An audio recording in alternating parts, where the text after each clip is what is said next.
इस समय अनुष्ठान लेते हैं। जो अनुष्ठान ले लेते हैं, यदि दूसरे का खाएंगे तो जो पुण्य कर रहे हैं वो दूसरे में चला जाएगा।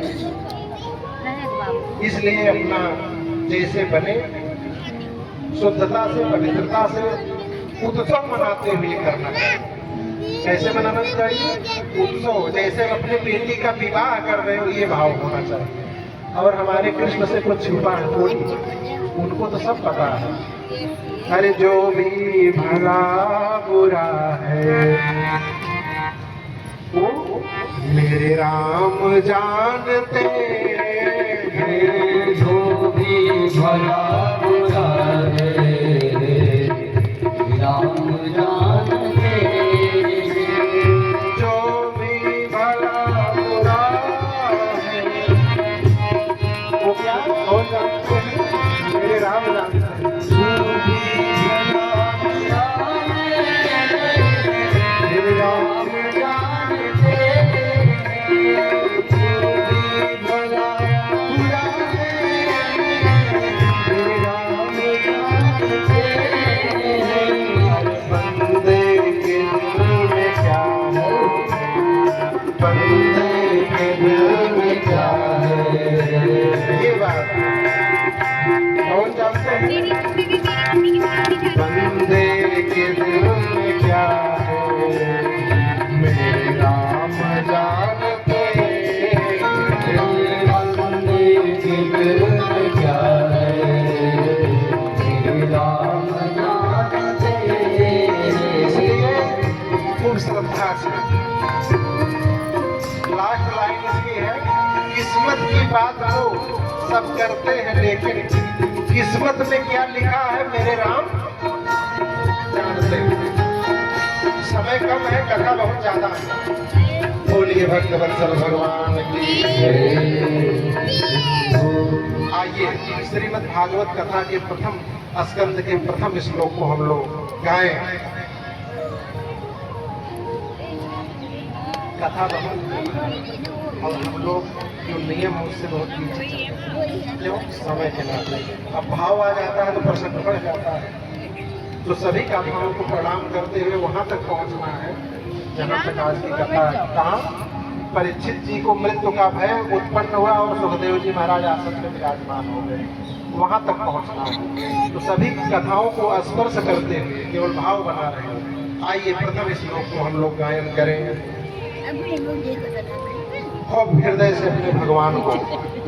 जन्मादस्य यतोन्मयादितरतस्य चार्थेषु विद्यासुरा तेने ब्रह्मजिदायादिकवये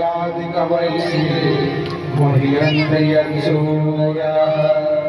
तेजो वारिमृदां यथा विनिमयो यत्र त्रिसर्गो मृषा धाम्ना श्रेण सदा निरस्तकुहकं सत्यं परं धीमहि।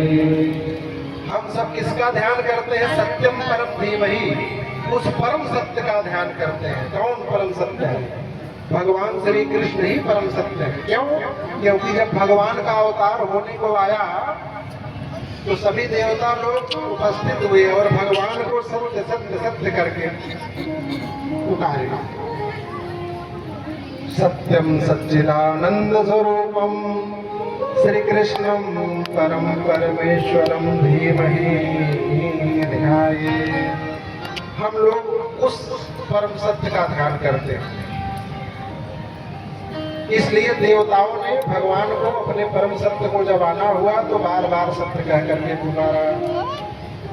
भगवान जो अजन्मा है, आदि और अंत से परे है, परमात्मा ने भक्तों को परमानंद प्राप्त करने के लिए ही अवतार धारण किए।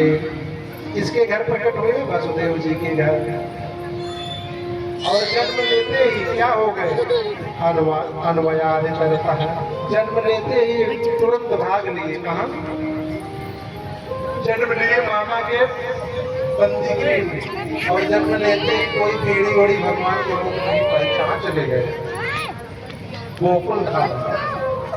हमारे भगवान इतने कुशल है कि भगवान जन्म लेते ही मामा कंस के बंदीगृह से निकल करके गोकुल धाम आ गए और मामा को भनक तक लगने लगी। इतना बड़ा कांड हो गया लेकिन मामा को भनक नहीं पड़ी। भगवान जी का जय करो। इतने कुशल हैं हमारे भगवान। गोकुल में आकर के सुदामा, श्री मंगल, मधुमंगल आदि बाल बालों के बीच में वो वेश में सुशोभित होकर के भगवान श्री कृष्ण रहे और ऐसे रहे कि महाराज ब्रह्मा जी की भी बुद्धि चकरा गई एक बार। मैया बोलिए भक्तवत्सल भगवान की जय हो। ब्रह्म हृदय आदि कवये मोहियन्ते सूर्या। जिन प्रभु ने ब्रज में आकर ऐसी ऐसी लीलाएं की, विचित्र लीलाएं की कि चतुर्मुख ब्रह्मा जी भी देख करके चकरा गया माथा। कहे कि ब्रह्म न झूठ का विचार न खाने का विचार, जो ग्वाल बाल लेकर के आ रहे हैं कभी उसके थाली से निकाल करके खा ले रहे हैं, कभी उसके थाली से, हाथ मुंह तक नहीं धोए, ये ब्रह्म कैसे हो सकते। ब्रह्मा जी परीक्षा लिए, सभी ग्वाल बालों सहित उनके बछड़ों सहित गायब करके ब्रह्मलोक ले गए। आगे कथा में आएगा। भगवान ब्रह्मा जी की बात को समझ लिए और कहे कि जिस भाषा का जो जानकार होता है उसी भाषा में उसको उत्तर देना चाहिए। तो ब्रह्मा जी क्या किस चीज में कुशल है? सृष्टि का निर्माण करने में। भगवान ने कहा कि अब इसी भाषा में इनको हम उत्तर देंगे। जैसे ब्रह्मा जी सृष्टि का निर्माण करते वैसे भगवान ने भी नई सृष्टि का निर्माण कर दिया। क्या? जितने बछड़े थे भगवान बछड़े बन गए, जितने ग्वाले थे ग्वाले बन गए, यहाँ तक कि जिस कलर का जो वस्त्र पहना था वो बन गए। और कौन सी गाय का कितना बछड़ा कितने दिन का था एकदम सटीक बनेगा, यहाँ तक कि लाठी डंडे तक बन गए। अब ब्रह्मा जी जब पुनः आकर के देख रहे हैं तो देख रहे हैं हम तो इन लोगों को तो अपने लोक में ले जा करके रख दिए, यहाँ कैसे चल रहे हैं। फिर ब्रह्मा जी भागे भागे गए ब्रह्मलोक, वहाँ भी देख रहे हैं तो वो चीज, और फिर यहाँ भी देख रहे हैं तो ब्रह्मा जी जा करके भगवान को प्रणाम किए कि प्रभु हमको क्षमा कर दीजिए। जिस प्रकार बालक अपनी माँ के गर्भ में होता है तो माँ को पेट में लात भी मार देता है, पैर भी मार देता है, तो माँ को दर्द होता है। तो दर्द होता है जिसका मतलब ये नहीं कि माँ अपने बेटे का त्याग कर देती है, क्षमा कर देती है। उसी प्रकार हे ठाकुर हे गोविंद, हम सब आपके पेट में ही विराजमान हैं, हमारे अपराध को क्षमा कीजिए। भगवान की ऐसी लीला है। मुह्यन्ते यत् सूर्यः, जो उनके साथ दाऊ भैया है वो भी नहीं समझ पाए उनकी लीलाओं को देख करके, वो भी मोहित हो जाते हैं। तेजो वारिमृदाम यथा विनिमयो, भगवान जब अपने बंसी की तान छोड़ते हैं तो जमुना जी का जो पानी है, पानी का स्वभाव क्या है? बहते रहना है। लेकिन आज देखिए जब भगवान की मधुर बंसी बजती है तो जमुना जी का पानी ठहर जाता है उस आवाज को सुन करके। पत्थर की ठहरना, किसका स्वभाव? पत्थर का ठहर जाता है। और जो गोवर्धन का पाषाण पत्थर वो पिघल जाता है। आज भी जाकर के देखिए तो भगवान की बंसी सुन करके वो जगह है, ऐसी मधुर है हमारे केशव की। माताओं क्षमा चाहते हैं क्योंकि कथा हमको पहुंचाना है, आप लोग भाव समझ में आ रहा है। भगवान के 3 धाम हुए, श्री राम वृंदावन, श्री